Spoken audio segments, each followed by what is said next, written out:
Look well into thyself. There is a source of strength which will always spring up if thou wilt always look. I've recently played the renowned and much acclaimed game by Project City Red with Keanu Reeves acting in a supporting role, Cyberpunk 2077. An interesting and gripping game actually. If you want to chat about it, you can always join the membership community. The plot twist comes in the first act of the game. You are a criminal on the streets who wants to break his chains from the modern city's corporational and new societal grip and be free from monetary and other needs. That's the path that leads to the ultimate job that the player takes with our best friend in crime, Jackie Wells. We are to rob the most prestigious and powerful organization on Earth, the Arasaka family, because they have a computer chip that a buyer wants to possess. In a twist of events, despite the excellent preparation of our crew, we take the chip, but the whole situation descends into a mess of bullets, explosions and blood.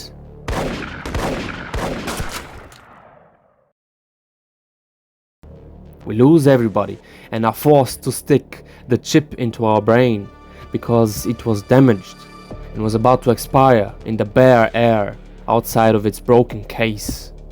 So we do it, and then die. But not because of the chip, but because we are betrayed by the guy that offered the job and shot us in the head.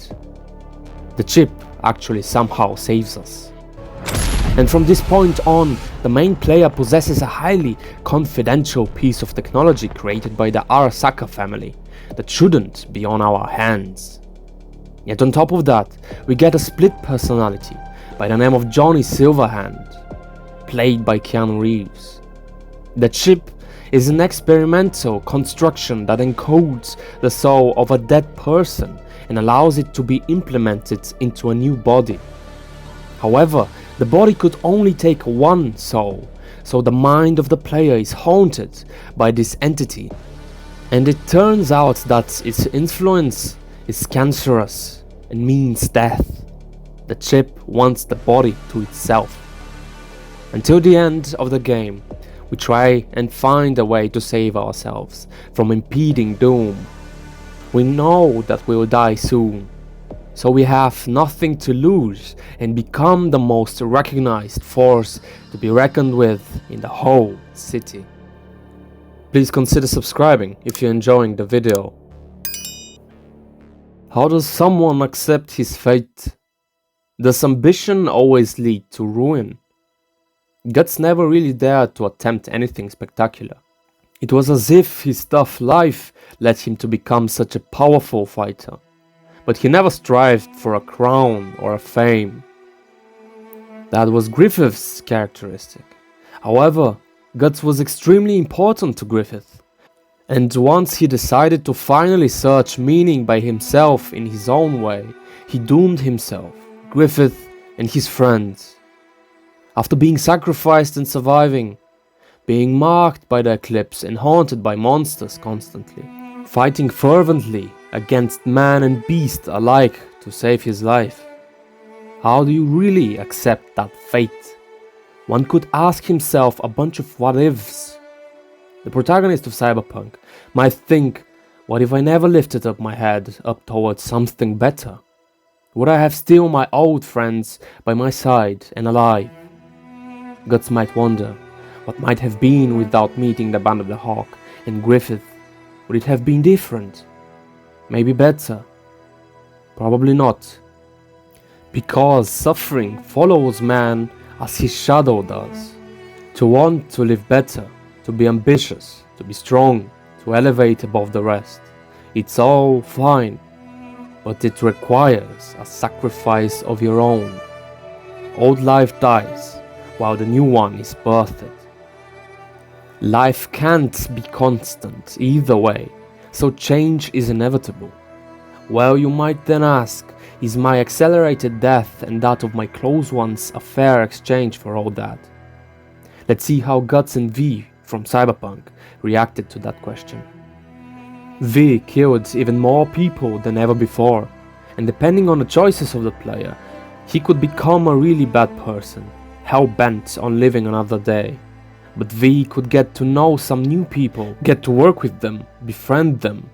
He got the rare chance to see life under the grim light of imminent death, to see how sweet it was to feel the warmth of another day. Character grows along with the chip's personality of Johnny Silverhand. Life had meaning like never before, and the weight to pull it all off and remove the chip safely from his head without dying right away was enormous.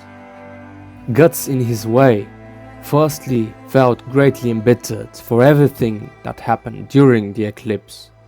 Not only that, he let himself drown in a state of constant rage and vengeance towards apostles. He became so beastly that his name grew into a boogeyman legend, and he was outcasted by society and its leaders. In exile, Guts became monstrous and more unhuman than ever, by dealing more and more with the monsters of the other world. Pain and fatigue ever followed him, ignored at his sanity, but he couldn't give up. So he had to become even stronger than before, starting to wield the giant Dragon Slayer sword.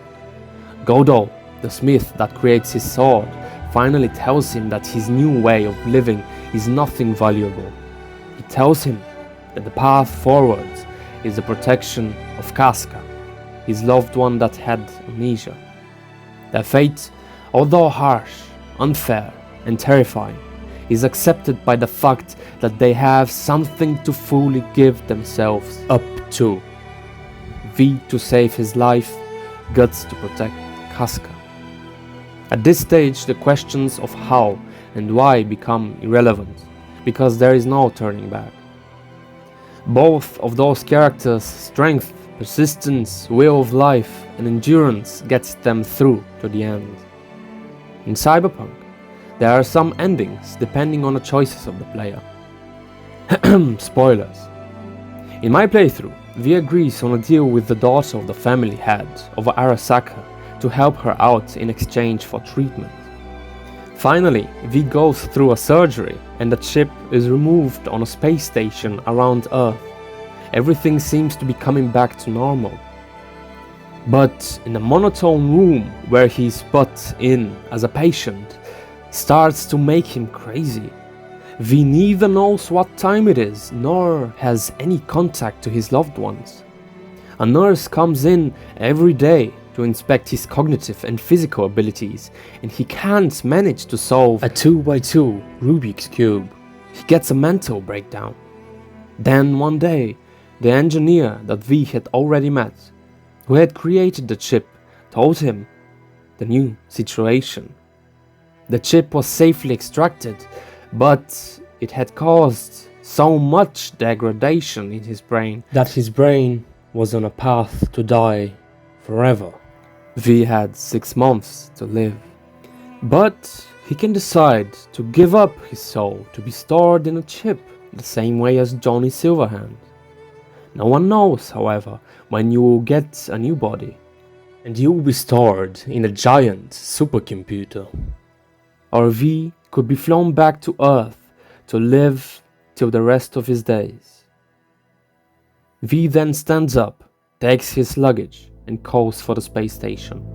6 months of life as yourself alongside your loved ones is better than a life of directionless eternity.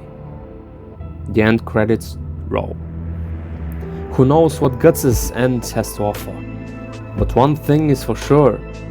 Life lived fighting was better than one in the depths of a bottomless pit. Hey peeps, for those cool gangsters that want to support the channel and its content, you could become a member of the community for as little as $2.99 a month, which is cheaper than a burger. I would greatly appreciate it. And if you don't do it, it's all cool. Thanks for watching.